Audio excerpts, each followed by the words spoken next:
Mesdames et messieurs, bonjour et bienvenue dans votre journal de 15 heures. Voici les titres. Le Premier ministre a parrainé l'inauguration du Centre des ressources et des compétences, connu dans son acronyme, le CRC. Au Nouvel Mondial, au Sénégal, la victoire du PASTEF officiellement confirmée. Les détails dans ce journal de cet après-midi.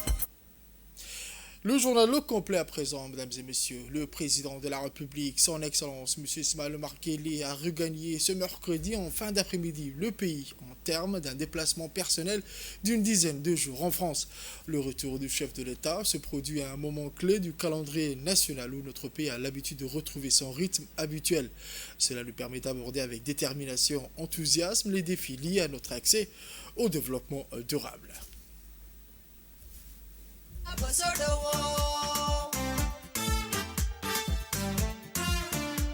geesiga waxgaradkeegaygiyo dadweynaha bulsha u horseede gaarsiiye nabado ila soo dhowow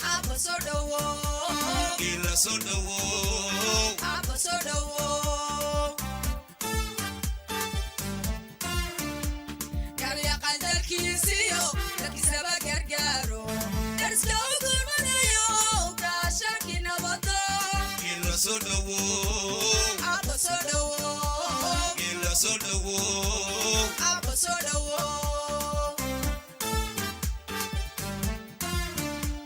garyaqadalkiisiyo dadkisaba gargaaro darsloo gurmadayo gaashaki nabado ila soo dhowow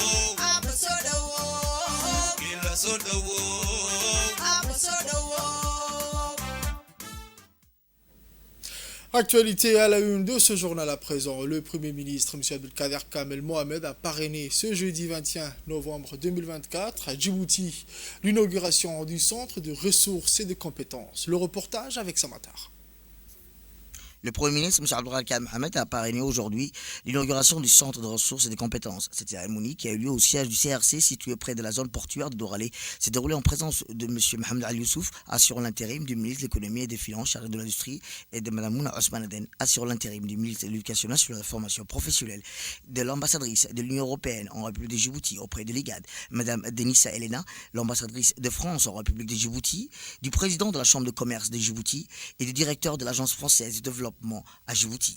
Géré par une association à gouvernance paritaire entre le public et le privé, le CRC est un centre de formation professionnelle d'excellence à vocation régionale pour les métiers du transport et de la logistique portuaire à Djibouti. La construction de l'équipement du CRC, l'accompagnement, la professionnalisation de tous les acteurs de la filière transport logistique portuaire, l'adéquation entre la formation et l'emploi dans ce secteur porteur de l'économie djiboutienne. Sans oublier le renforcement des capacités de gestion des projets complexes de la Chambre de commerce de Djibouti et l'appui à son rôle d'interface du dialogue public-privé s'inscrivent dans le cadre de réalisation du projet de formation professionnelle. Ce projet a bénéficié à l'appui de l'Union européenne, bailleur de fonds principal, avec un financement de 10 millions d'euros à travers son fonds fiduciaire d'urgence pour l'Afrique. L'Agence française de développement, délégataire de ce financement, a contribué à ce projet à concurrence d'1 million d'euros. À noter d'ouvrage de ce concours à travers la mise également de la contribution de la Chambre de commerce de Djibouti, mettre à disposition à titre gracieux du terrain, cofinancement du marché des travaux d'une superficie de 12 000 mètres carrés prêt à accueillir la construction du CRC.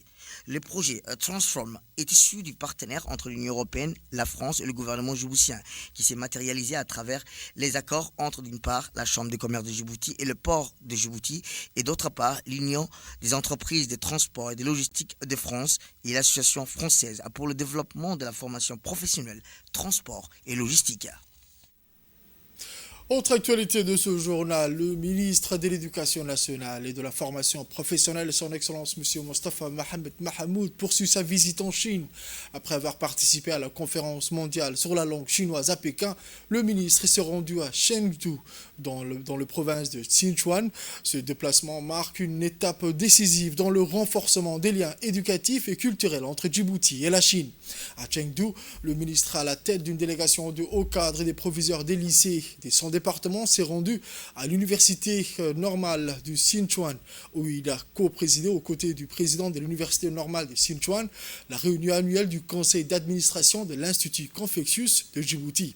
Cette réunion, qui s'est déroulée dans un climat de coopération et d'engagement mutuel, a permis de dresser le bilan des activités de l'année écoulée tout en définissant les grandes lignes pour l'avenir. Madame Maroun Saïd Hadj Ismail, conseillère technique et directrice de l'Institut Confucius de Djibouti, a présenté un rapport détaillé mettant en avant les succès obtenus dans l'enseignement de la langue chinoise ainsi que les efforts déployés pour promouvoir des échanges culturels entre les deux pays.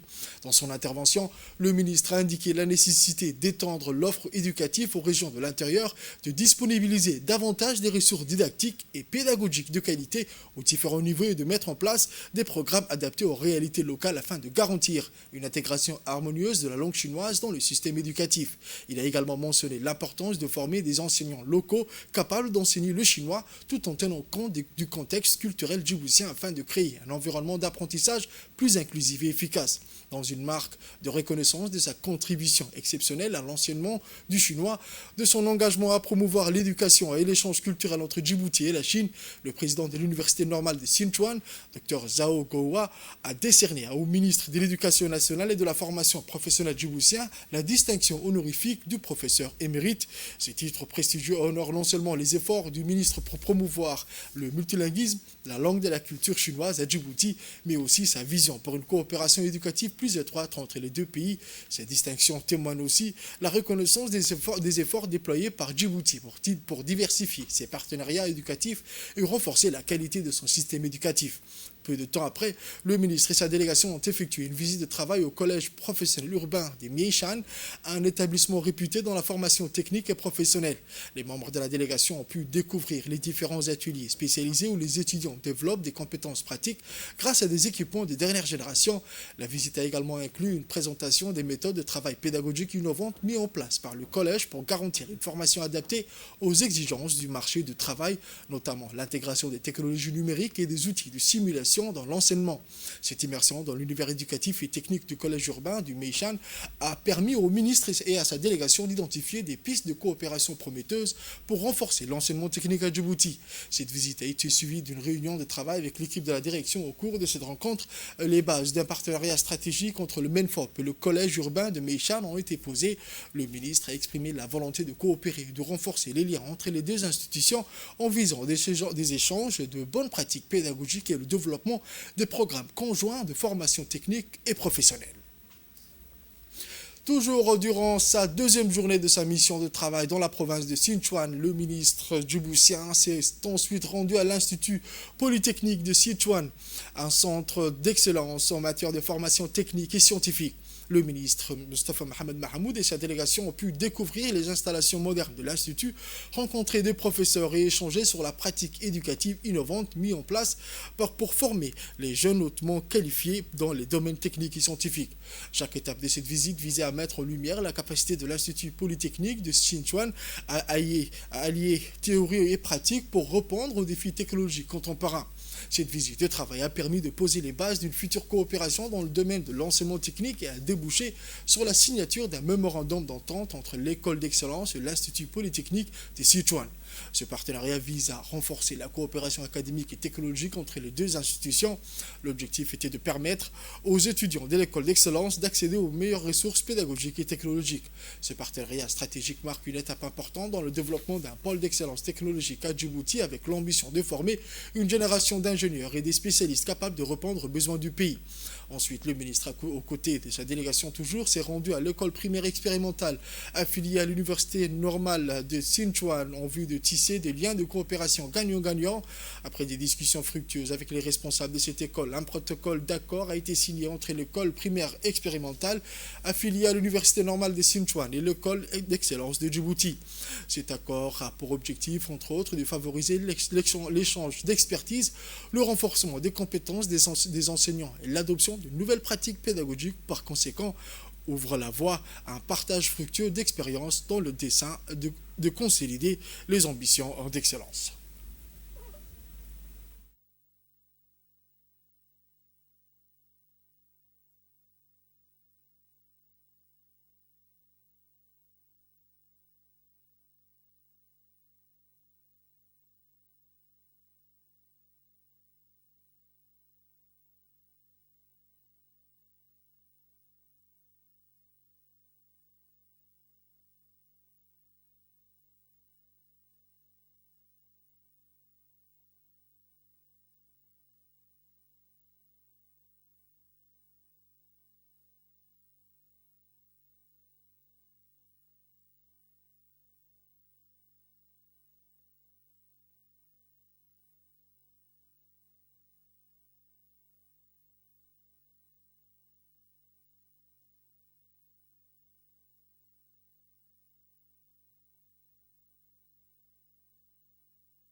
En marge de sa visite à Chengdu, le ministre Mustafa Mohamed Mahmoud et sa délégation qui l'accompagne ont visité l'école primaire affiliée à l'orchestre symphonique de Sichuan, une institution qui intègre l'éducation musicale dans le cursus scolaire et où les élèves bénéficient d'une éducation musicale de haut niveau de leur plus jeune âge.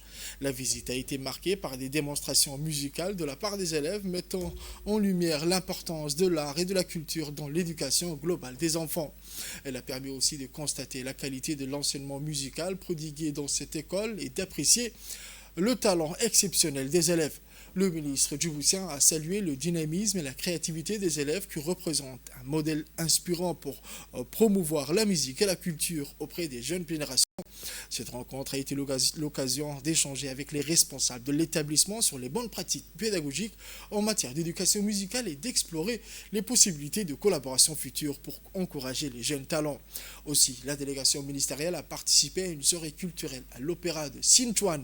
Ce moment de détente a permis aux membres de la délégation de découvrir les trésors artistiques de la région, en particulier l'opéra traditionnel de Sichuan, réputé pour sa richesse culturelle et ses performances spectaculaires. De plus, la visite du musée de Sanxi, situé à Meishan, reconnu pour sa riche collection d'objets d'art historique qui offre un panorama fascinant sur le patrimoine culturel de cette région éponyme.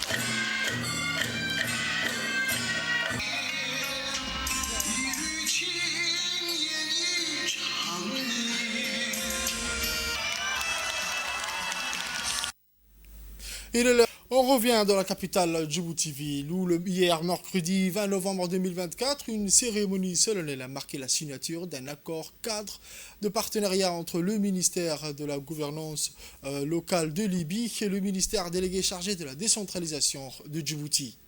Cet événement couronne une semaine riche en échanges et une visite à Tripoli, symbolisant une étape importante dans le renforcement de la coopération entre les deux pays en matière de décentralisation et de gouvernance locale. Les deux ministres ont salué cet accord comme une opportunité unique de développement durable et inclusif pour les collectivités locales des deux pays. Le ministre délégué chargé de la décentralisation de Djibouti a souligné que cette collaboration constitue également une occasion de consolider les liens historiques entre Djibouti et la Libye. Ce partenariat inaugure une nouvelle ère de coopération décentralisée fructueuse entre les deux nations. Cela témoigne la volonté commune de renforcer les capacités des collectivités locales. Cette cérémonie de signature empreinte de solennité et d'espoir marque le début d'une dynamique durable porteuse de progrès pour la population libyenne et djiboutienne. Autre actualité de ce journal ce matin, à 8h00, le général du corps d'armée, le général Zekriya Cheikh Ibrahim Bor, chef d'état-major général des armées, a reçu son excellence M. Hu Bin, ambassadeur de la République populaire de la Chine à Djibouti, au sein de l'hôtel des officiers. Zekriya Cheikh Ibrahim, chef d'état-major général des armées, a reçu M. Hu Bin, ambassadeur de la République populaire de Chine, au sein de l'hôtel des officiers, Hassan Bassouma Hassan. Cette rencontre qui a permis d'aborder les préparatifs liés à l'arrivée imminente du navire hôpital chinois Arche de Paix. Attendu à Djibouti du 6 au 13 décembre prochain, l'Arche de Paix effectuera sa troisième visite dans le pays après des missions humanitaires remarquées en 2010 et 2017. Durant son escale, ce navire médical de pointe offrira des soins à la population djiboutienne souhaitant se faire soigner à bord. La réunion a réuni plusieurs acteurs essentiels, parmi lesquels M. Mohamed Moussa Abr, commandant du port de Djibouti, les hauts responsables du service de santé des forces armées djiboutiennes, de la marine nationale, de la direction générale des relations internationales. Les échanges ont permis de définir diverses mesures de coordination pour garantir l'accueil, la sécurité, le séjour et le départ du navire dans les meilleures conditions. D'autres réunions de coordination seront organisées dans les jours à venir afin de finaliser les préparatifs. Par ailleurs, un communiqué officiel sera émis par le ministère de la Santé pour informer les citoyens des modalités à suivre pour bénéficier des soins prodigués à bord. Direction Tadjoura, où le secrétariat de l'autorité intergouvernementale pour le développement l'IGAD a organisé une formation de haut niveau à Tadjoura du 19 au 24 novembre 2024. Le reportage avec Samatar. Le secrétariat de l'autorité intergouvernementale pour le développement a organisé une formation de haut niveau à Tadjoura du 19 au 24 novembre sur la gestion intégrée des frontières et la mise en œuvre d'un régime de libre circulation des personnes.